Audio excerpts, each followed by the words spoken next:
Putusan nomor 127/PU Strepdata 21 Romawi garing 2023. Demi keadilan berdasarkan ketuhanan Yang Maha Esa, Mahkamah Konstitusi Republik Indonesia yang mengadili perkara konstitusi pada tingkat pertama dan terakhir menjatuhkan putusan dalam perkara pengujian Undang-Undang Nomor 18 Tahun 2017 tentang perlindungan pekerja migran Indonesia terhadap Undang-Undang Dasar Negara Republik Indonesia tahun 1945 yang diajukan oleh 1. Asosiasi Pekerja Perikanan Indonesia atau AP2I yang diwakili oleh Imam Syafi'i selaku Ketua Umum AP2I yang selanjutnya disebut sebagai pemohon 1. 2. Untung Dihako sebagai pelaut dan seterusnya sebagai pemohon 2. 3. PT Mirana Nusantara Indonesia yang diwakili oleh Ahmad Daryoko selaku direktur selanjutnya disebut sebagai pemohon 3. Dalam hal ini berdasarkan surat kuasa khusus bertanggal 12 Juni 2023 memberi kuasa kepada Fatur Sidik SH dan kawan-kawan, kesemuanya adalah advokat dan asisten advokat yang tergabung dalam kantor hukum Fatur Sidik SH dan rekan dan seterusnya. Selanjutnya pemohon 1 sampai dengan pemohon 3 disebut sebagai para pemohon. Membaca permohonan pemohon, mendengar keterangan pemohon, mendengar keterangan Dewan Perwakilan Rakyat, membaca dan mendengar keterangan Presiden, mendengar dan membaca keterangan pihak terkait Serikat Buruh Migran Indonesia, Serikat Awak Kapal Transportasi Indonesia atau SAKTI, Serikat Awak Kapal Perikanan Bersatu Sulawesi Utara dan kawan-kawan. Membaca dan mendengar keterangan ahli pemohon, membaca keterangan saksi pemohon, membaca dan mendengar keterangan saksi Presiden, mendengar dan membaca keterangan ahli pihak terkait Serikat Buruh Migran Indonesia, Serikat Awak Kapal Transportasi Indonesia atau SAKTI, Serikat Awak Kapal Perikanan Bersatu Sulawesi Utara dan kawan-kawan.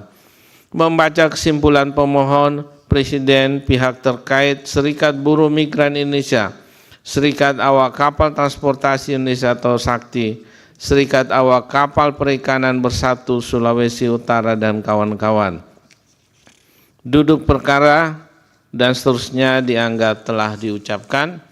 Pertimbangan hukum, kewenangan mahkamah, paragraf 3.1 sampai dengan 3.2 dianggap telah diucapkan. Mahkamah berwenang mengadili permohonan akuo. Kedudukan hukum pemohon, paragraf 3.3 sampai dengan 3.5 dianggap telah diucapkan. Pemohon 1 sampai dengan pemohon 3 selanjutnya disebut sebagai para pemohon memiliki kedudukan hukum untuk bertindak sebagai pemohon dalam permohonan akuo. Menimbang bahwa oleh karena mahkamah berwenang mengadili permohonan akuo dan para pemohon memiliki kedudukan hukum untuk bertindak sebagai pemohon dalam mengajukan permohonan akuo, selanjutnya mahkamah mempertimbangkan pokok permohonan. Pokok permohonan, paragraf 3.7 sampai dengan paragraf 3.12 dianggap telah diucapkan. Pokok permohonan, proses persidangan berkenaan dengan keterangan semua pihak, termasuk saksi, ahli, kesimpulan para pihak dalam persidangan dianggap telah diucapkan. 3.13 menimbang bahwa sebelum mahkamah mempertimbangkan pokok permohonan para pemohon, penting bagi mahkamah menjelaskan terlebih dahulu hal-hal sebagai berikut. Bahwa hak untuk memperoleh pekerjaan dan penghidupan yang layak merupakan salah satu hak konstitusional warga negara yang dijamin dan dilindungi oleh negara, sebagaimana tercantum dalam pasal 27 ayat 2 UUD NRI tahun 1945. Sebagai wujud komitmen dalam melindungi hak-hak pekerja, negara berkewajiban menjamin hak dan kesempatan yang setara, serta memberikan perlindungan bagi warga negara tanpa diskriminasi, agar mereka dapat memperoleh pekerjaan dan penghasilan yang layak, baik di dalam maupun di luar negeri sesuai dengan keahlian, keterampilan, bakat, minat, dan kemampuan. Vide konsideran menimbang huruf B Undang-Undang 18 2017. Dalam konteks pekerjaan, dalam konteks pekerja yang bekerja di luar negeri atau disebut sebagai pekerja migran. Perlindungan dimaksud mencakup segala upaya untuk melindungi kepentingan calon pekerja migran dan atau pekerja migran Indonesia dan keluarganya agar dapat mewujudkan terjaminnya pemenuhan hak dalam keseluruhan kegiatan mulai dari sebelum bekerja, selama bekerja, dan setelah bekerja, baik pada aspek hukum, ekonomi, dan sosial. Vide pasal 1 angka 5 Undang-Undang 18 2017. Sebelum menguraikan lebih lanjut berkenaan dengan bentuk perlindungan bagi pekerja migran, penting bagi Mahkamah untuk menjelaskan definisi pekerja migran Indonesia, di mana istilah tersebut digunakan pertama kali dalam Undang-Undang 18 2017 yang merupakan undang-undang pengganti dari Undang-Undang Nomor 39 Tahun 2004 tentang penempatan dan perlindungan tenaga kerja Indonesia di luar negeri. Pekerja migran Indonesia merupakan setiap warga negara Indonesia yang akan, sedang, atau telah melakukan pekerjaan dengan menerima upah di luar wilayah Republik Indonesia. Vide pasal 1 angka 2 Undang-Undang 18 2017. Hal ini meliputi pekerjaan migran Indonesia yang bekerja pada pemberi kerja berbadan hukum, pekerja migran Indonesia yang bekerja pada pemberi kerja perseorangan atau rumah tangga, serta pelaut awak kapal dan pelaut perikanan. Vide pasal 4 ayat 1 Undang-Undang 18 2017. Ketentuan tersebut menunjukkan bahwa terhadap awak kapal dan pelaut perikanan juga diakui sebagai bagian dari pekerja migran dengan maksud untuk memberikan perlindungan penuh bagi mereka dalam memenuhi hak-haknya sebagai pekerja migran. Pentingnya penegakan perlindungan ini tidak dapat dilepaskan dari historis pengaturan pekerja migran sebelum berlaku Undang-Undang 18 2017. Pengaturan mengenai pelaut awak kapal diatur dalam berbagai peraturan perundang-undangan seperti Kitab Undang-Undang Hukum Dagang atau Wetboek van Koophandel dan Ordonansi Laut, Teritori dan Lingkungan Maritim tahun 1939, Territoriale and Maritime Kringen Ordonansi. Namun ketentuan terkait dengan keselamatan dan keamanan pelayaran harus tunduk pada Undang-Undang 17 2008. Pelayaran yang dimaksud merupakan satu kesatuan sistem yang terdiri atas angkutan di perairan, kepelabuhan, keselamatan dan keamanan, serta perlindungan lingkungan maritim. Vide pasal 1 angka 1 Undang-Undang 17 2008. Dengan melihat tujuan diselenggarakannya pelayaran, telah ternyata substansi Undang-Undang 17 2008 tidak mencakup perlindungan awak kapal, pelaut, atau pekerja di laut. Sekalipun terdapat penyebutan istilah awak kapal, namun dimensi jangkauan pengaturan tidak terkait dengan perlindungan pelaut awak kapal. Terlebih pengaturan mengenai kesejahteraan awak kapal yang dimaksud diamanatkan untuk disesuaikan dengan peraturan perundang-undangan.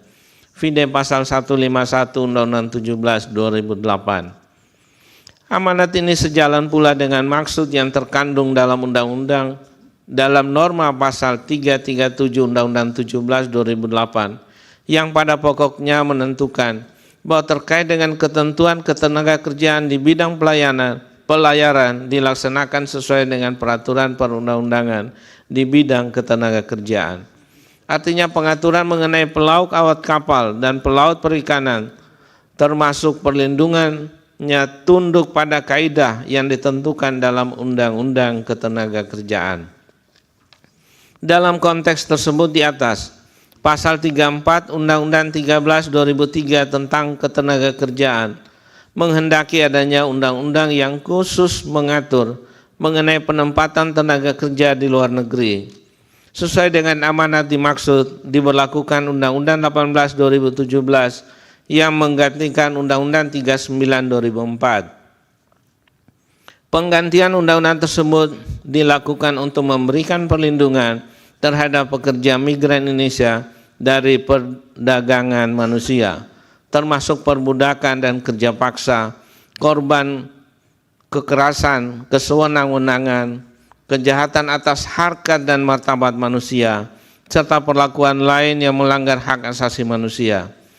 Termasuk dalam kaitan ini untuk memberikan perlindungan pekerja migran Indonesia dalam suatu sistem yang terpadu dengan melibatkan pemerintah pusat, pemerintah daerah, dan masyarakat. Vide penjelasan umum Undang-Undang 18 2017.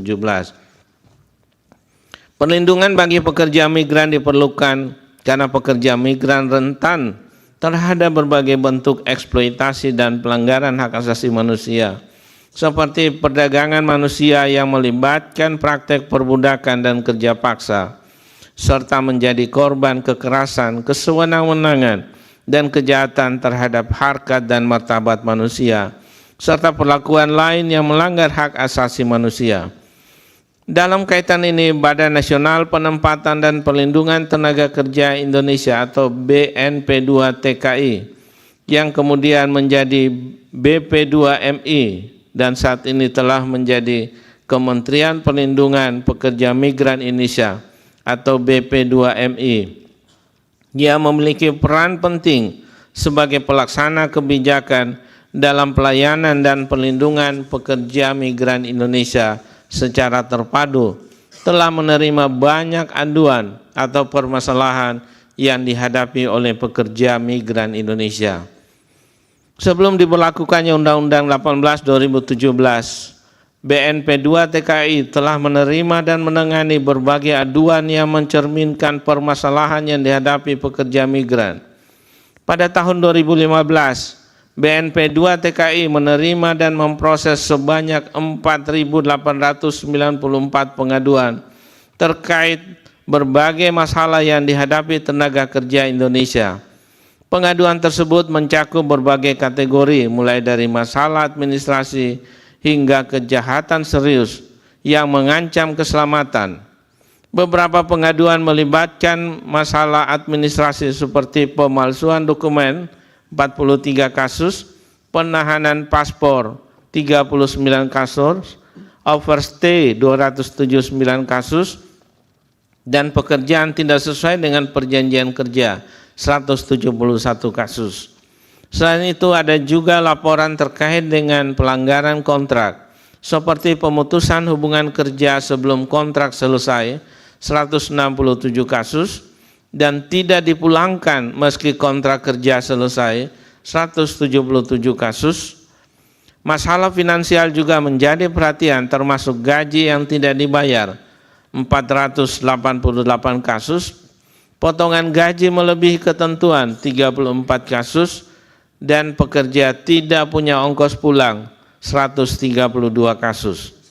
Selain itu terdapat pemerasan atau tindakan kriminal lainnya 3 kasus dan penipuan peluang kerja 36 kasus. Beberapa pengaduan juga menunjukkan pelanggaran serius terhadap hak asasi manusia seperti pelecehan seksual dan seterusnya dianggap telah diucapkan.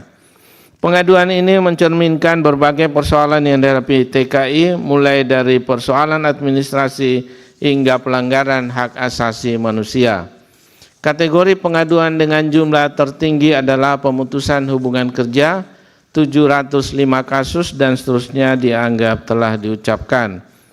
Dan kerusuhan politik 1 kasus, Vide BNP2 TKI, laporan kinerja Deputi Bidang Perlindungan tahun 2016 halaman 50 sampai 55. Dengan diberlakukannya Undang-Undang 18 2017, ditentukan berbagai bentuk perlindungan yang harus diberikan pada setiap tahap perjalanan pekerja migran, baik sebelum bekerja, selama bekerja, maupun setelah kontrak kerja selesai. Dalam melaksanakan perlindungan sebelum bekerja, ia merupakan keseluruhan aktivitas untuk memberikan perlindungan sejak pendaftaran sampai dengan pemberangkatan, yang terdiri dari perlindungan administrasi dan perlindungan teknis. Lebih detail, perlindungan administrasi setidaknya meliputi kelengkapan dan keabsahan dokumen, penempatan dan penetapan kondisi dan syarat kerja, VID pasal 8 ayat 1 dan ayat 2 Undang-Undang 18 2017. Artinya calon pekerja migran Indonesia berkewajiban untuk memiliki dokumen yang lengkap dan sah sebagai bagian dari proses penempatan. Sedangkan perlindungan selama bekerja merupakan perlindungan yang harus diberikan kepada pekerja migran selama mereka berada di luar negeri, yang meliputi A. Pendataan dan pendaftaran atas atase ketenagakerjaan dan pejabat dinas luar negeri yang ditunjuk, B dan seterusnya dianggap telah diucapkan. VID pasal 21 ayat 1 Undang-Undang 18 2017. Sementara itu perlindungan setelah bekerja dan perlindungan yang harus diberikan kepada pekerja migran Indonesia setelah mereka menyelesaikan kontrak kerja di luar negeri mencakup A. Fasilitas kepulangan sampai daerah asal, B dan seterusnya dianggap telah diucapkan. VID pasal 24 ayat 1 Undang-Undang 18 2017. Apabila dikaitkan dengan perspektif internasional, bentuk perlindungan pekerja migran yang ditentukan dalam Undang-Undang 18 2017 mendasarkan pada salah satunya pada Maritime Labour Convention 2006 atau MLC 2006 yang telah diratifikasi melalui Undang-Undang Nomor 15 Tahun 2016. Dalam bagian konsideran menimbang huruf B Undang-Undang 15 2016 dinyatakan, pemerintah Republik Indonesia memiliki komitmen yang kuat untuk memberikan perlindungan kepada tenaga kerja dan menjamin hak-hak dasar yang dimilikinya dengan tetap memperhatikan perkembangan industri pelayaran nasional dan internasional. Selanjutnya penjelasan umum Undang-Undang 15 2016 yang menyatakan sebagai salah satu negara yang memiliki jumlah pelaut terbesar yang bekerja di kapal berbendera asing maupun berbendera Indonesia serta berlayar di wilayah perairan internasional, Indonesia perlu memberlakukan persyaratan terkait perlindungan bagi pelaut maupun awak kapal sebagaimana diatur dalam MLC 2006. Perlindungan dasar bagi pekerja juga diuraikan dalam penjelasan umum Undang-Undang 15 2016, menegaskan bahwa pekerja pelaut memiliki hak-hak dasar yang sama dengan pekerja di darat, termasuk hak untuk bebas dari perbudakan, diskriminasi, dan upah yang adil, serta hak-hak terkait keselamatan, kesehatan, dan jaminan sosial. Ketentuan dalam MLC 2006 bertujuan untuk menciptakan instrumen tunggal yang saling berkaitan, yang sedapat mungkin memenuhi semua standar terbaru dari konvensi dan rekomendasi internasional ketenagakerjaan maritim yang berlaku serta prinsip-prinsip dasar yang terdapat dalam 8 konvensi ketenagakerjaan internasional dalam rangka perlindungan pelaut awak kapal. Ketentuan dalam MLC 2006 tersebut berlaku bagi semua awak kapal dan kapal yang dimiliki oleh umum, perseorangan maupun yang biasa digunakan dalam kegiatan komersial. Selanjutnya MLC 2006 memuat 2 bagian yang terkait dengan penerapannya, yaitu bagian A yang berisi standar yang sifatnya wajib atau mandatori yang harus diterapkan oleh negara yang meratifikasi konvensi, dan bagian B yang berisi pedoman yang sifatnya tidak wajib atau non-mandatori untuk diterapkan oleh negara yang meratifikasi konvensi. VID pasal 6 Romawi angka 1 peraturan bagian A dan B dari Kaidah MLC 2006 halaman 13 dan penjelasan umum Undang-Undang 15 2016. Selain MLC 2006, terdapat pula satu perjanjian multilateral di bawah Perserikatan Bangsa-Bangsa mengenai perlindungan pekerja migran, menjadi rujukan pengaturan dalam Undang-Undang 18 2017, yaitu The International Convention on the Protection of the Rights of All Migrant Workers and Members of Their Families atau ICRMW tahun 1990 yang telah diratifikasi melalui Undang-Undang Nomor 6 tahun 2012 tentang pengesahan ICRMW, dan seterusnya. Konvensi ini bertujuan untuk melindungi pekerja migran dan anggota keluarga, menempatkan standar moral dan berfungsi sebagai panduan untuk pemajuan hak-hak migran di setiap negara.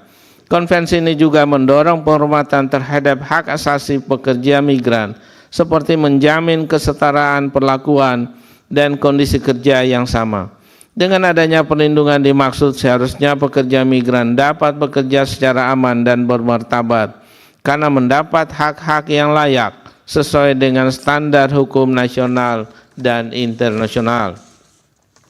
Menimbang bahwa setelah menguraikan hal-hal tersebut di atas, selanjutnya Mahkamah akan mempertimbangkan dalil para pemohon yang mempersoalkan pengaturan kategori pelaut sebagai pekerja migran yang mengakibatkan eksklusivitas dan perlindungan khusus yang diberikan kepada pelaut berdasarkan MLC 2006 yang telah diratifikasi melalui Undang-Undang 15/2016, sehingga menimbulkan ketidakadilan dan ketidakpastian hukum. Terhadap dalil para pemohon tersebut, Mahkamah mempertimbangkan sebagai berikut.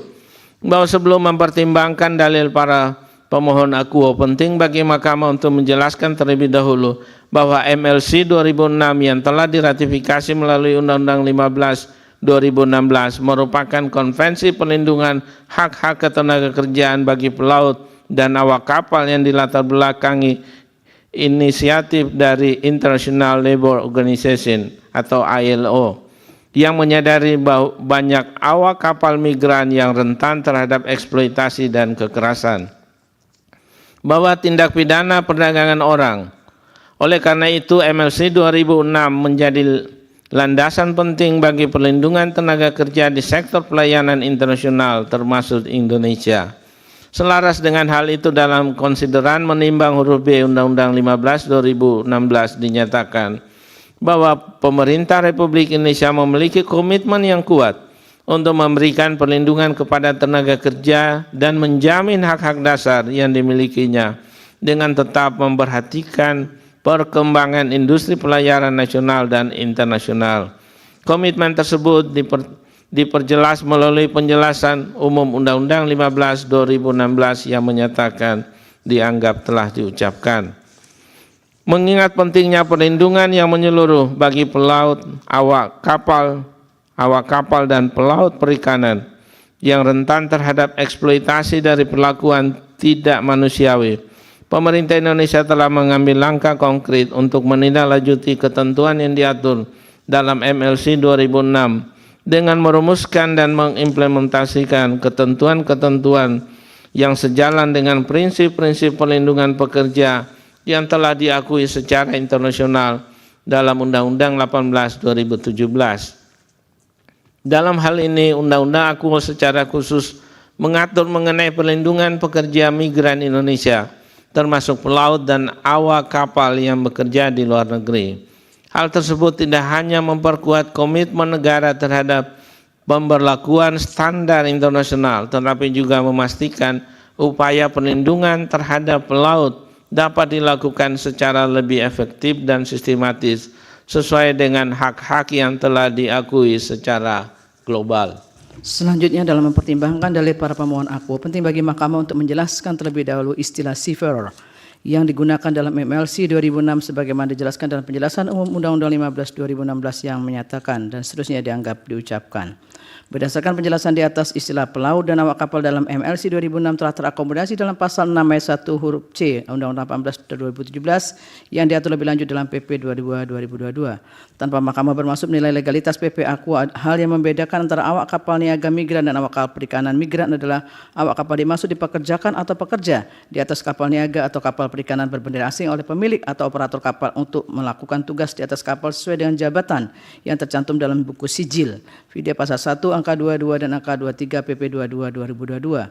Dalam konteks ini, Undang-Undang 18/2017 dan PP 22/2022 menggunakan istilah pelaut awak kapal dan pelaut perikanan dalam satu kesatuan karena berbagai dokumen yang terkait dengan pelaut dan awak kapal sebagai pekerja migran juga menggunakan istilah pelaut. Misalnya buku pelaut yang digunakan sebagai dokumen identitas tegas bagi awak kapal niaga migran maupun awak kapal perikanan. Sebab pada prinsipnya Undang-Undang 18 2017 dibentuk untuk mengatur pelindungan pelaut, awak kapal, dan pelaut perikanan yang selama ini belum ada kejelasan pengaturan pelindungannya. Pelindungan demikian sejalan dengan MLC 2006 sebagaimana dijelaskan pula dalam penjelasan umum di Undang-Undang 15 2016 yang menyatakan kutipan dianggap diucapkan. Dengan demikian pelindungan yang diberikan kepada pelaut, awak kapal, dan pelaut perikanan dalam Undang-Undang 18 2017 tidak hanya mencakup pemenuhan hak-hak dasar sebagai pekerja, tetapi juga meliputi pengaturan yang lebih rinci dan komprehensif mengenai kondisi kerja yang aman, jaminan sosial serta hak lainnya. Lebih lanjut, jika norma pasal 4 ayat 1 huruf C Undang-Undang 18 2017 dikaitkan dengan pasal 1 angka 5 Undang-Undang 18 2017, maka dengan dimasukkannya pelaut, awak kapal, dan pelaut perikanan sebagai bagian dari pekerja migran Indonesia sesungguhnya dimaksudkan agar mendapatkan pelindungan pekerja migran Indonesia yang merupakan upaya untuk melindungi kepentingan calon pekerja migran Indonesia dan atau pekerja migran Indonesia dan keluarganya dalam mewujudkan terjaminnya pemenuhan haknya dalam keseluruhan kegiatan sebelum bekerja, selama bekerja, dan setelah bekerja dalam aspek hukum, ekonomi, dan sosial. Secara lebih rinci, Undang-Undang 18 2017 juga mengatur bentuk-bentuk pelindungan yang harus diberikan pada setiap tahap perjalanan pekerja migran, baik sebelum bekerja, selama bekerja, maupun setelah kontrak kerja selesai. Video pasal 8 ayat 1 dan ayat 2, pasal 21 ayat 1 dan pasal 24 ayat 1 Undang-Undang 18 2017. Terlebih perusahaan penempatan pekerja migran Indonesia juga diwajibkan menyetor uang kepada bank pemerintah dalam bentuk deposito paling sedikit 1,5 miliar rupiah yang sewaktu-waktu dapat dicairkan oleh Kementerian Ketenagakerjaan sebagai jaminan untuk memenuhi kewajiban dalam perlindungan pekerja migran Indonesia. Video pasal 54 ayat 1 huruf B Undang-Undang 18 2017. Oleh karena itu, setelah mencermati secara keseluruhan Undang-Undang 18 2017 telah ternyata Undang-Undang AKUF sesungguhnya berkesesuaian dengan prinsip-prinsip pelindungan pelaut sebagaimana diatur dalam MLC 2006. Berdasarkan uraian pertimbangan hukum di atas dari para pemohon yang menyatakan norma pasal 4 ayat 1 huruf C Undang-Undang 18 2017 telah mengabaikan eksklusivitas dan pelindungan khusus yang diberikan kepada pelaut berdasarkan MLC 2006 Mahkamah merupakan dalil yang tidak berdasar. Sebab adanya norma AKUF justru untuk memberikan perlindungan yang mencakup hak-hak dasar yang diatur baik dalam hukum nasional maupun konvensi internasional, serta memberikan kepastian hukum dan pelindungan yang lebih komprehensif bagi pelaut, awak kapal, dan pelaut perikanan Indonesia sebagai pekerja migran. Dengan demikian dalil para pemohon AKUF adalah tidak beralasan menurut hukum. Menimbang bahwa para pemohon mendalilkan norma pasal 4 ayat 1 huruf C Undang-Undang 18 2017 menimbulkan inkonsistensi dengan konvensi ILO 143 tentang pekerja migran. Terhadap dalil para pemohon tersebut, Mahkamah mempertimbangkan sebagai berikut. Bahwa berkenaan dengan dalil para pemohon AKUF, penting bagi Mahkamah untuk menegaskan terlebih dahulu kaitannya dengan konvensi ILO nomor 143 tentang pekerja migran yang dikenal sebagai konvensi pekerja migran atau ketentuan tambahan tahun 1975. Konvensi ILO 143 dibentuk dengan tujuan untuk mencegah segala bentuk imigrasi tenaga kerja ilegal dalam kondisi yang tidak aman, termasuk imigrasi ilegal dan penggunaan pekerja migran tanpa izin, serta dalam bentuk yang lebih paling ekstrim perdagangan manusia atau human trafficking. Dalam rangka mencapai tujuan tersebut, konvensi menetapkan prinsip-prinsip pelindungan bagi pekerja migran, termasuk dapat menikmati perlakuan yang sama untuk dirinya sendiri maupun keluarganya dalam hal hak yang timbul dari pekerjaannya sebelum sehubungan dengan pekerjaan sebelum dari pekerjaannya sebelum bersehubungan dengan gaji, jaminan sosial, dan tunjangan lainnya. Video pasal 9 Konvensi ILO 143. Konvensi ILO 143 memang tidak secara khusus diberlakukan bagi pelaut sebagaimana disebutkan dalam pasal 11 angka 2 Konvensi ILO 143 yang menyatakan angka 2 kutipan dianggap diucapkan. Setelah Mahkamah mencermati secara sama ke norma AKUF, pengecualian pemberlakuan bagi pelaut dalam ketentuan pasal 11 angka 2 Konvensi ILO 143 harus dilihat dari perspektif sifat pekerjaan pelaut yang sangat berbeda dari pekerjaan migran pada umumnya. Artinya pengecualian pemberlakuan bagi pelaut dalam Konvensi ILO 143 di atas disebabkan karena sifat unik dari pekerjaan pelaut dan kerangka ketentuan internasional yang mengatur pekerjaan pelaut. Dalam konteks ini pelaut bekerja dalam lingkungan yang sangat mobile dan transient, sehingga berpindah lintas perbatasan internasional tanpa menetap secara permanen di suatu tempat. Pekerjaan pelaut melibatkan kerja di kapal dan yang sering melintas di yurisdiksi negara berbeda. Hal ini menjadikan pelaut sebagai kategori pekerja migran yang unik karena sifatnya mobile dan transient, maka pelaut diatur secara terpisah dari pekerja migran pada umumnya yang berpindah dari satu negara ke negara lain untuk mencari pekerjaan permanen atau semi permanen. Dalam kaitan ini, kondisi kerja pelaut sesungguhnya telah diatur dalam konvensi internasional yang terpisah dan disesuaikan dengan kebutuhan serta keadaan pelaut, yaitu dalam MLC 2006 yang telah diratifikasi melalui Undang-Undang 15 2016 sebagaimana telah dipertimbangkan pada paragraf 3.13 dan paragraf 3.14 di atas, di mana substansinya telah memberikan perlindungan ketenagakerjaan yang komprehensif bagi pelaut, misalnya terkait dengan jam kerja, keselamatan, kesehatan, kesejahteraan. Oleh karena itu perlindungan pelaut sudah diatur oleh MLC 2006 dan hukum maritim lainnya, sehingga Konvensi ILO 143 tidak mencakup bagi pelaut. Selain itu, Konvensi ILO 143 juga dimaksudkan untuk mengatur pekerja migran yang meninggalkan negara asalnya untuk bekerja dan tinggal di negara asing dalam jangka waktu yang lebih lama. Oleh karena itu, Konvensi ILO 143 memberikan pengecualian terhadap beberapa kategori pekerja migran yang sifat pekerjaannya musiman atau jangka pendek short term work dan tidak berencana untuk tinggal lama dalam jangka waktu yang cukup lama di negara tujuan. Antara lain pekerja perbatasan, artis dan anggota profesi bebas yang memasuki suatu negara untuk jangka pendek, pelaut, orang yang datang khusus untuk tujuan pelatihan atau pendidikan, serta pegawai sebuah organisasi dan atau sebuah misi yang beroperasi dalam suatu wilayah negara yang telah diizinkan untuk masuk sementara ke dalam negara tersebut atas permohonan atasan mereka yang menangani pekerjaan atau tugas khusus untuk waktu yang terbatas dan periode waktu yang telah ditentukan, dan yang harus meninggalkan negara tersebut setelah menyelesaikan kerja atau tugas mereka. Vide pasal 11 angka 2 Konvensi ILO 143. Dalam konteks pelaut, mereka tidak bermigrasi dan arti yang sama, di mana pelaut bekerja di kapal yang terdaftar di negara asing tetapi tidak selalu menetap di negara tersebut. Oleh karena itu, pelaut tidak cocok dengan profil pekerjaan migran dengan sifat pekerjaan yang jangka panjang atau long term work sebagaimana diatur dalam Konvensi ILO 143. Berdasarkan uraian pertimbangan hukum di atas, pengecualian pelaut dari cakupan Konvensi ILO 143 adalah hasil dari pengakuan atas kondisi kerja pelaut yang unik dan berbeda dari pekerja migran lainnya yang bekerja tidak menetap di negara asing. Namun dengan telah adanya regulasi khusus bagi pelaut dalam MLC 2006 yang telah diratifikasi melalui Undang-Undang 15 2016, pelaut mendapatkan perlindungan yang lebih sesuai dengan tantangan dan kondisi yang mereka hadapi dalam lingkungan kerja yang berbeda, sehingga tidak membutuhkan cakupan tambahan dari Konvensi ILO 143. Terlebih Konvensi ILO 143 saat ini belum diratifikasi oleh Indonesia, sehingga tidak ada kewajiban menjadikannya sebagai rujukan dalam pemberlakuan peraturan perundang-undangan. Dengan demikian, dalil para pemohon aku adalah tidak beralasan menurut hukum. Menimbang bahwa para pemohon mendalilkan norma pasal 4 ayat 1 untuk huruf C Undang-Undang 18 2017 menimbulkan inkonsistensi dengan ICRMB yang telah diratifikasi oleh Undang-Undang 6 2012 terhadap dalil para pemohon aku, Mahkamah mempertimbangkan sebagai berikut. Bahwa sebelum Mahkamah menjawab dalil para pemohon aku, penting bagi Mahkamah untuk menjelaskan bahwa ICRMB yang telah diratifikasi dengan Undang-Undang 6 2012 bertujuan untuk menetapkan standar yang menciptakan model bagi hukum, prosedur administrasi dan peradilan di negara-negara pihak. Terobosan utama dari ICRMB ini adalah pengakuan bahwa setiap orang yang memenuhi kualifikasi sebagai pekerja migran dan anggota keluarganya sesuai dengan ketentuan-ketentuan dalam ICRMB berhak untuk menikmati hak asasi manusia terlepas dari status hukumnya. Dalam hal ini, kewajiban negara adalah untuk merealisasikan hak yang tercantum dalam ICRMB tanpa diskriminasi terhadap seluruh pekerja migran dan anggota keluarganya. Substansi ICRMB ini mencakup hak dasar yang harus diberikan kepada setiap pekerja migran dan anggota keluarganya. Di antaranya adalah hak untuk meninggalkan, masuk dan menetap di suatu negara manapun, hak hidup dan hak untuk bebas dari penyiksaan, dan seterusnya. Selain itu, pekerja migran juga berhak atas kebebasan berekspresi, hak atas privasi, hak untuk bebas dari penangkapan yang sewenang-wenang, dan seterusnya.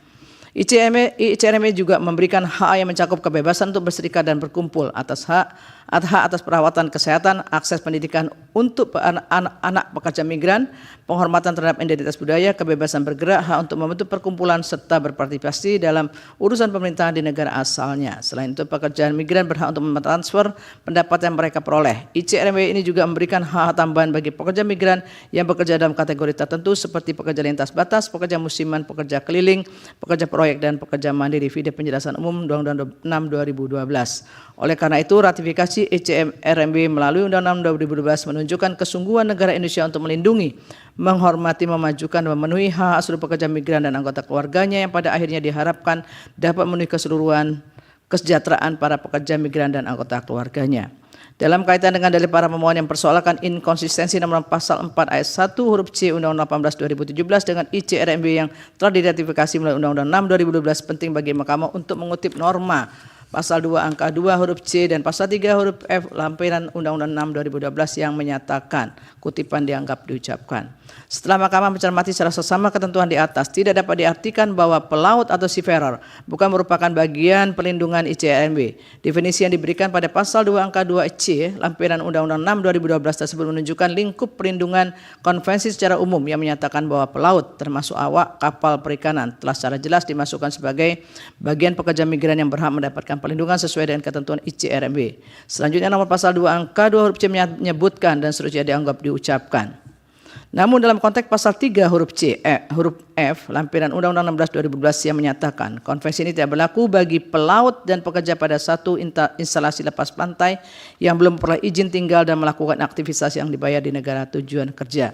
Menurut Mahkamah, hal tersebut merujuk pada situasi tertentu yang tidak menghalangi hak-hak pelaut sebagai bagian dari pekerja migran untuk dilindungi berdasarkan prinsip-prinsip umum dalam ICRMB. Ketentuan tersebut dimaksudkan untuk memberikan pengecualian terkait status izin tinggal atau izin kerja bagi pelaut yang memiliki mobilitas tinggi, tetapi tidak boleh diterjemahkan sebagai pengabaian terhadap hak dasar pelaut yang tetap harus dipenuhi oleh negara tempat mereka bekerja. Pengecualian dalam pasal 3 huruf F lampiran Undang-Undang 6 2012 aku lebih menekankan pada situasi administratif terkait dengan izin tinggal dan bukan hak-hak pelaut secara keseluruhan yang sudah diatur dalam ICRMB. Andai pun terdapat pengecualian, hal ini dimaksudkan untuk memastikan bahwa pelindungan yang cakup dalam ICRMB hanya berlaku bagi mereka yang telah memperoleh izin tinggal dan melakukan aktivitas yang dibayar di negara tujuan kerja sebagaimana ditentukan dalam pasal 3 huruf F lampiran Undang-Undang 6 2012. Artinya pelaut yang telah memenuhi persyaratan bekerja di wilayah negara pihak yang biasa dibuktikan dengan adanya visa kerja dari negeri pengembari kerja. Selain itu terhadap syarat izin tinggal dan melakukan aktivitas yang dibayar di negara tujuan kerja sebagaimana diatur dalam pasal 3 huruf L lampiran 6 Undang-Undang 12. Dianggap sudah terpenuhi bagi awak kapal yang bekerja di kapal berbendera asing apabila telah memperoleh apabila telah memperoleh pekerja migran Indonesia elektronik atau IPMI yang merupakan identitas resmi dari pekerja migran video pasal 33 Peraturan Badan Perlindungan Pekerja Migran Indonesia nomor 7 tahun 2022. Serta adanya upaya yang telah disepakati oleh awak kapal migran dengan memberi kerja berdasarkan perjanjian kerja laut atau perjanjian kerja bersama. Berdasarkan uraian pertimbangan hukum di atas, norma pasal 4 ayat 1 huruf C Undang-Undang 18 2017 menurut Mahkamah tidak bertentangan dengan ICRMB yang telah diratifikasi melalui Undang-Undang 6 2012. Meskipun terdapat pengecualian dalam pasal 3 huruf F lampiran Undang-Undang 6 2012 terkait status izin tinggal dan aktivitas yang dibayar, sesungguhnya norma aku hendak menegaskan tidak diperbolehkannya adanya pekerja migran inkasu pelaut yang ilegal atau non prosedural. Artinya pengecualian tersebut hanya berlaku dalam situasi administratif tertentu dengan tidak menghapuskan hak dasar pelaut sebagai pekerja migran yang tetap berhak memperoleh perlindungan sesuai dengan prinsip-prinsip dalam ICRMB. Dengan demikian dalil para pemohon mengenai adanya inkonsistensi antara Undang-Undang 18 2017 dengan ICRMB adalah tidak beralasan menurut hukum. Menimbang bahwa para pemohon mendalilkan menimbang bahwa para pemohon mendalilkan pula norma pasal 4 ayat 1 huruf C Undang-Undang 18 2017 telah menimbulkan dualisme hukum dengan Undang-Undang 17 2008 yang berdampak pada ketidakpastian hukum serta menyulitkan bagi pelaku usaha keagenan untuk memenuhi kewajiban perizinan, perekrutan dan penempatan awak kapal. Terhadap dari para pemohon tersebut, Mahkamah mempertimbangkan sebagai berikut. Bahwa berkenaan dengan dalil para pemohon aku penting bagi Mahkamah mempertimbangkan terlebih dahulu esensi Undang-Undang 17 2008 yang mengatur mengenai angkutan di perairan, kepelabuhan, keselamatan dan keamanan pelayaran serta pelindungan lingkungan maritim dalam rangka menunjang dan menggerakkan dinamika pembangunan, meningkatkan mobilitas manusia, barang dan jasa, membantu terciptanya pola distribusi nasional. Hal ini sejalan dengan salah satu tujuan pelayaran adalah untuk memperlancar arus perpindahan orang dan atau barang melalui perairan dengan mengutamakan dan melindungi angkutan di perairan dalam rangka memperlancar kegiatan perekonomian nasional. Video pasal 3 huruf A Undang-Undang 17 2008. Selanjutnya Undang-Undang 17 2008 ditujukan pada semua kegiatan angkutan di perairan, kepelabuhan, keselamatan dan keamanan pelayaran serta pelindungan lingkungan maritim di perairan Indonesia, semua kapal asing yang berlayar di perairan Indonesia dan semua kapal berbendera Indonesia yang berada di luar perairan Indonesia. Dengan mencermati secara seksama esensi tujuan dan lingkup keberlakuan Undang-Undang aku, maka aspek yang terkait dengan perlindungan hak-hak pelaut dan awak kapal tidak menjadi bagian yang diatur. Hal ini semakin jelas karena pasal 337 Undang-Undang 17 2008 justru memerintahkan terkait dengan ketentuan ketenaga kerjaan di bidang pelayaran dilaksanakan sesuai dengan peraturan perundang-undangan di bidang ketenagakerjaan. Dalam kaitan ini pasal 337 Undang-Undang 17/2008 memberikan batasan kewenangan kepada Kementerian Perhubungan dalam batas pengaturan terkait kegiatan pelayaran, dan Kementerian Ketenagakerjaan berwenang untuk mengatur semua hal terkait dengan tenaga kerja, termasuk di dalamnya tenaga kerja yang bekerja di bidang pelayaran, inkasu, pelaut atau awak kapal. Dengan adanya pasal 337 Undang-Undang 17/2008 menegaskan pengaturan mengenai perusahaan penempatan pekerja migran yang menempatkan pelaut awak kapal sudah seharusnya berpedoman pada Undang-Undang 18/2017, sehingga segala bentuk perizinan penempatan pelaut awak kapal pun merujuk pada Undang-Undang 18/2017 dan peraturan pelaksananya.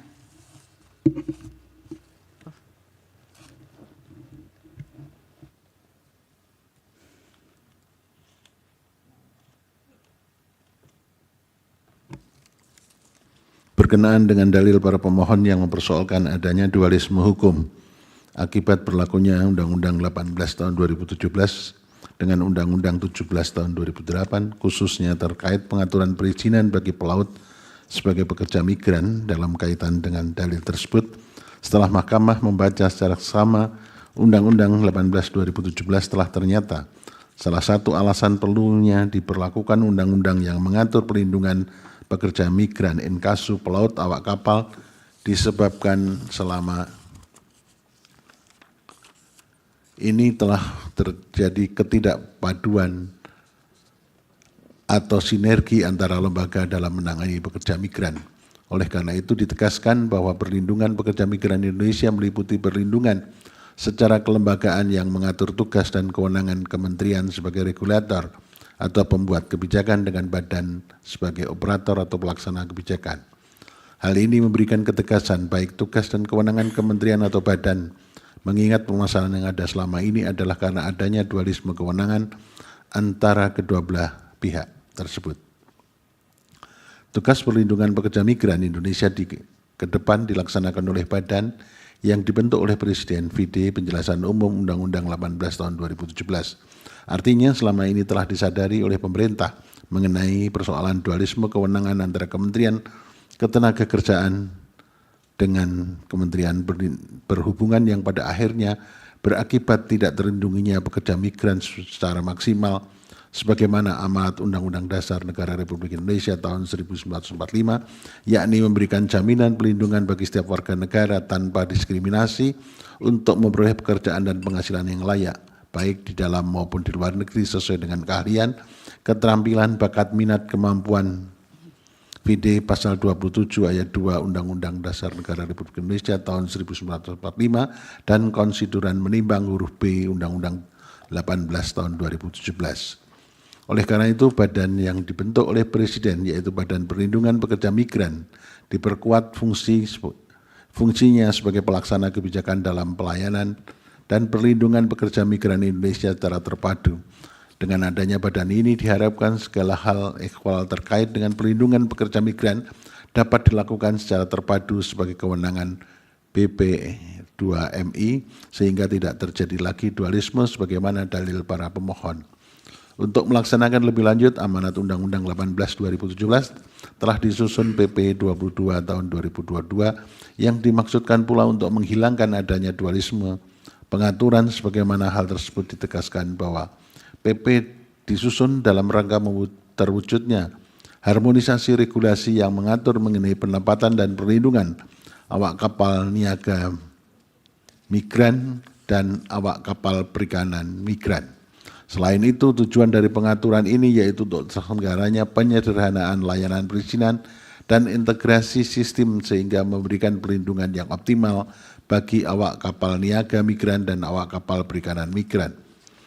Oleh karena itu, terkait dengan persoalan perizinan yang dianggap oleh para pemohon sebagai muara terjadinya dualisme, setelah Mahkamah mencermati secara seksama perizinan yang dimaksud, Undang-Undang 18 2017 telah menegaskan bahwa bagi perusahaan penempatan pekerja migran Indonesia wajib memiliki izin tertulis berupa surat izin perusahaan penempatan pekerja migran Indonesia atau SIP 3MI dan Surat Izin Perekrutan Pekerja Migran Indonesia atau SIP 2MI yang berlaku selama 5 tahun VD pasal 50 dan pasal 15 Undang-Undang 18 2017. Pengaturan tersebut bertujuan untuk melindungi tenaga kerja yang ditempatkan di atas kapal. Dalam hal ini adalah pelaut atau awak kapal. Pentingnya izin tersebut diatur mengingat banyak persoalan pelanggaran hak-hak tenaga kerja yang ditempatkan di kapal, terutama kapal asing, sehingga pemerintah merasa perlu untuk melakukan pendataan yang lebih komprehensif.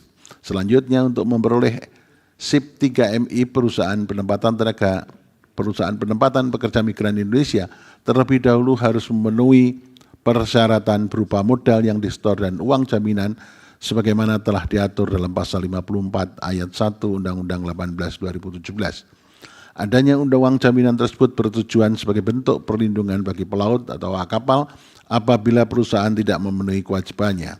Sementara itu, untuk mendapat SIP 2MI, perusahaan harus memenuhi persyaratan dokumen berupa perjanjian kerjasama penempatan, surat permintaan pekerja migran Indonesia dari pemberi kerja, rancangan perjanjian penempatan, dan rancangan perjanjian kerja.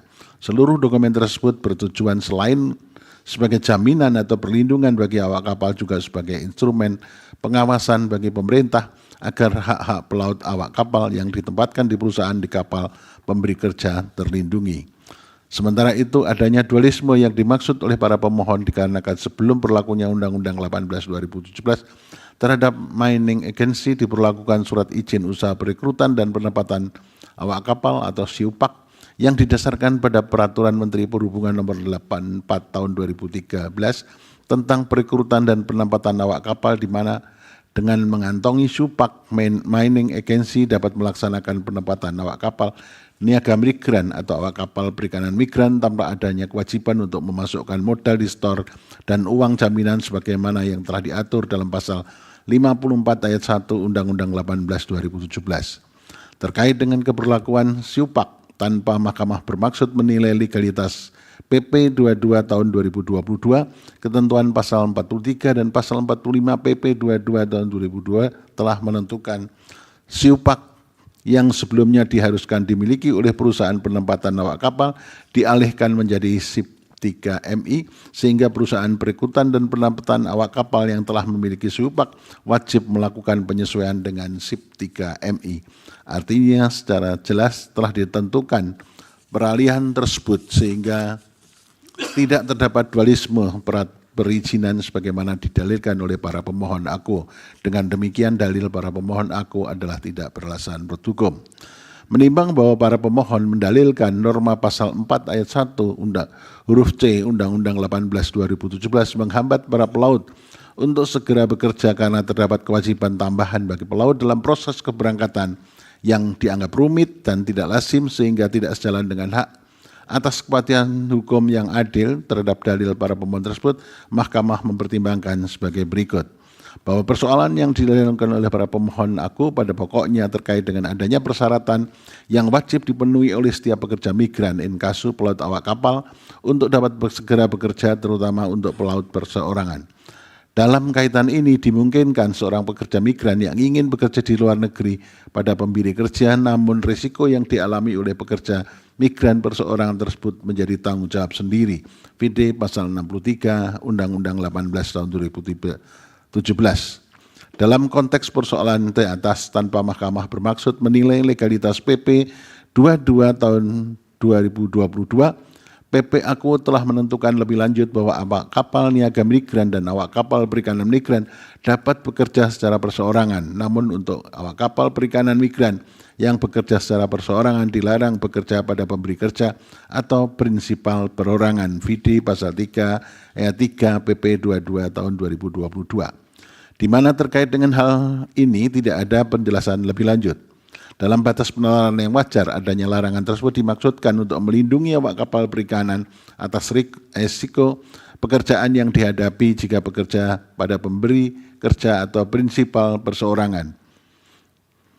Oleh karena itu, untuk memitigasi dampak yang timbul sekalipun hal itu merupakan tanggung jawab sendiri atas risiko ketenaga kerjaan dalam hubungan kerja perseorangan antara pelaut atau awak kapal dengan pemberi kerja atau prinsipal, namun hal tersebut harus dilaksanakan sesuai dengan perjanjian kerja laut atau PKL. Dalam hal ini PKL yang dimaksud adalah perjanjian kerja perseorangan yang dibuat dan ditandatangani antara awak kapal dengan pihak yang bertindak dan atas nama pemberi kerja atau prinsipal di dalamnya, memuat hak dan kewajiban para pihak dan disahkan oleh sah bandar.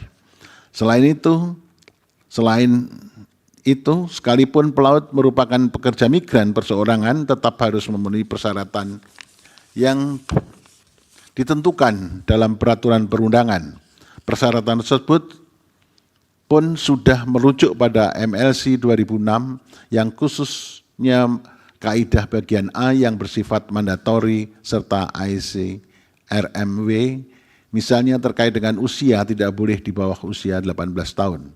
Karena pekerja migran rentan dengan eksploitasi atau perbudakan, termasuk dalam hal ini keharusan adanya persyaratan sertifikat kompetensi yang menurut para pemohon syarat seperti ini membebani. Menurut Mahkamah, adanya persyaratan ini justru merupakan yang sangat penting sebagaimana juga ditentukan dalam MLC 2006 di mana kompetensi merupakan salah satu bagian penting untuk mengembangkan karier pelaut atau awak kapal. VD Standar A28, pengembangan karier dan keterampilan serta keselamatan kerja sebagai awak kapal MLC 2006. Selain itu, sejalan dengan standar perlindungan bagi pelaut awak kapal, maka PKL pun harus dengan jelas menuangkan kesepakatan mengenai hak dan kewajiban para pihak. Seluruh kelengkapan persyaratan tersebut diserahkan melalui sistem pelayanan terpadu sebagaimana amanat Undang-Undang 18 tahun 2017. Selanjutnya terkait dengan dalil para pemohon yang mempersoalkan adanya sistem pelayanan terpadu menimbulkan keruwetan dalam pengurusan izin bekerja. Setelah Mahkamah mencermati secara seksama Undang-Undang 18 2017 dibentuk salah satunya karena hendak menerapkan pendekatan perlindungan kelembagaan dengan menghilangkan adanya dualisme. VD Penjelasan Umum Undang-Undang 18 2017. Oleh karena itu diperlukan adanya sistem pelayanan terpadu yang bertujuan untuk mempermudah penyelenggaraan berbagai bentuk pelayanan publik Enkasu terkait dengan persyaratan untuk dapat menjadi pelaut atau awak kapal, di mana berbagai bentuk pelayanan tersebut tidak lagi dilakukan secara parsial tetapi dengan sistem pelayanan terpadu. Untuk menegaskan tujuan dimaksud, Undang-Undang 18 2017 mendasarkan penyelenggaraan pelayanan pada Undang-Undang Nomor 25 Tahun 2009 tentang Pelayanan Publik. Selanjutnya disingkat Undang-Undang 25 2009 sebagaimana dinyatakan bahwa kutipan dianggap telah diucapkan. Berdasarkan penjelasan umum tersebut di atas tanpa Mahkamah bermaksud menilai legalitas peraturan pemerintah nomor 96 tahun 2012 tentang pelaksanaan Undang-Undang 25 2009 tentang pelayanan publik. Disebutkan bahwa sistem pelayanan terpadu merupakan satu kesatuan proses pengelolaan pelayanan terhadap berbagai jenis pelayanan yang dilakukan secara terintegrasi dalam satu tempat baik secara fisik maupun virtual dengan standar pelayanan. Artinya sistem pelayanan terpadu secara fisik dapat dilaksanakan melalui sistem pelayanan terpadu satu pintu dan atau sistem pelayanan terpadu satu atap. VD Pasal 14 Ayat 1 Ayat 2 PP 96 tahun 2012. Oleh karena itu, dalil para pemohon yang mempersoalkan sistem pelayanan terpadu sebagai kerutan dalam pengurusan izin bekerja merupakan dalil yang tidak berdasar. Sebaliknya dalam konteks pelayanan perizinan bagi pekerja migran Enkasu pelaut awak kapal, sistem pelayanan terpadu tersebut justru dimaksudkan untuk mempermudah dalam upaya memberikan perlindungan dan kepastian hukum yang adil dan lebih baik bagi pekerja migran termasuk pelaut awak kapal dalam pengurusan dokumen yang diperlukan. Selanjutnya terkait dengan urusan administrasi, seperti adanya data keberangkatan yang dilaporkan kepada Dinas Tenaga Kerja Kabupaten Kota maupun data kedatangan kepada perwakilan Republik Indonesia yang dilakukan secara daring atau luring adalah untuk memastikan bahwa pelaut awak kapal dan pelaut perikanan dilakukan sesuai dengan prosedur agar dapat dicegah adanya penempatan pelaut atau awak kapal dan pelaut perikanan secara non-prosedural. Dengan demikian berdasarkan seluruh pertimbangan hukum tersebut di atas, dalil para pemohon adalah tidak beralasan menurut hukum. Menimbang bahwa para pemohon mendalilkan norma pasal 4 ayat 1 huruf C Undang-Undang 18 2017 tidak dengan tegas membentuk kategori pekerja migran Indonesia ke dalam dua jenis, yaitu pekerja migran berbasis darat atau migrant worker land base dan pekerja migran berbasis laut atau migrant worker sea base yang secara teknis pengelolaannya dipisahkan antara keduanya. Oleh karena tidak dipisahkan, maka timbul disharmoni regulasi Undang-Undang 18/2017 dan PP 22 tahun 2022 dengan berbagai regulasi kepelautan yang selama ini sudah eksis sehingga bertentangan dengan hak-hak konstitusional para pemohon sebagaimana diatur dalam pasal 28D ayat 1 dan ayat 2 Undang-Undang Dasar Negara Republik Indonesia tahun 1945. Terhadap dalil para pemohon tersebut, Mahkamah mempertimbangkan sebagai berikut. Bahwa setelah Mahkamah mencermati secara seksama ketentuan dalam Undang-Undang 18 tahun 2017 memang tidak mengkategorikan pekerja migran berbasis darat dan pekerja migran berbasis laut, sebagaimana dalil para pemohon. Meskipun pengaturan dalam Undang-Undang 18 2017 mengelompokkan seluruh pekerja migran dalam satu kategori umum, Mahkamah memahami bahwa pekerja migran berbasis laut memiliki kondisi kerja dan tantangan yang sangat berbeda dengan kondisi pekerja migran berbasis darat. Pekerja migran berbasis laut seperti pelaut awak kapal dan pelaut perikanan seringkali bekerja di atas kapal yang berlayar melewati wilayah perairan internasional dengan kondisi fisik, psikologis dan sosial yang lebih kompleks. Pelaut juga menghadapi risiko yang lebih tinggi terkait dengan keselamatan pelayaran, peraturan internasional yang lebih ketat, serta perbedaan dalam ketentuan perlindungan hukum yang mengatur dunia kelautan. Dalam konteks ini, MLC 2006 telah diratifikasi dengan Undang-Undang 15 2016 telah memberikan pengakuan terhadap hak-hak pekerja pelaut, sebagaimana tercantum dalam penjelasan umum Undang-Undang 15 tahun 2016 yang menyatakan kutipan dianggap telah dibacakan.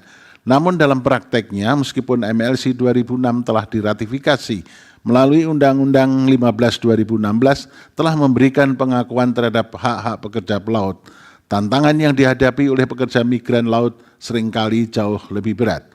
Selain itu, pekerja migran laut yang beroperasi di bawah hukum internasional menghadapi berbagai regulasi yang sangat berbeda dan bisa jadi lebih rumit. Dalam hal terdapat keinginan untuk memisahkan pengaturan pekerja migran berbasis darat dan pekerja migran berbasis laut, sebagaimana dalil para pemohon, maka sangat penting untuk memastikan adanya perlindungan yang komprehensif terhadap hak-hak pelaut sebagai salah satu kelompok pekerja migran. Pemisahan pengaturan ini dapat dilakukan oleh pembentuk undang-undang sepanjang hal tersebut harus disasarkan pada tujuan untuk memberikan perlindungan yang komprehensif bagi pelaut, baik dalam aspek hukum, keselamatan kerja, maupun kesejahteraan. Berdasarkan uraian pertimbangan tersebut di atas, menurut Mahkamah ketentuan Undang-Undang 18 tahun 2017 yang tidak secara eksplisit memisahkan pengaturan pekerja migran berbasis laut dan berbasis darat tidak dengan sendirinya menghilangkan kewajiban negara untuk memberikan perlindungan kepada semua pekerja migran termasuk pelaut. Sebab Undang-Undang 18 tahun 2017 dibentuk dengan maksud untuk memberikan kepastian perlindungan bagi pekerja migran termasuk pelaut yang memiliki karakter khusus.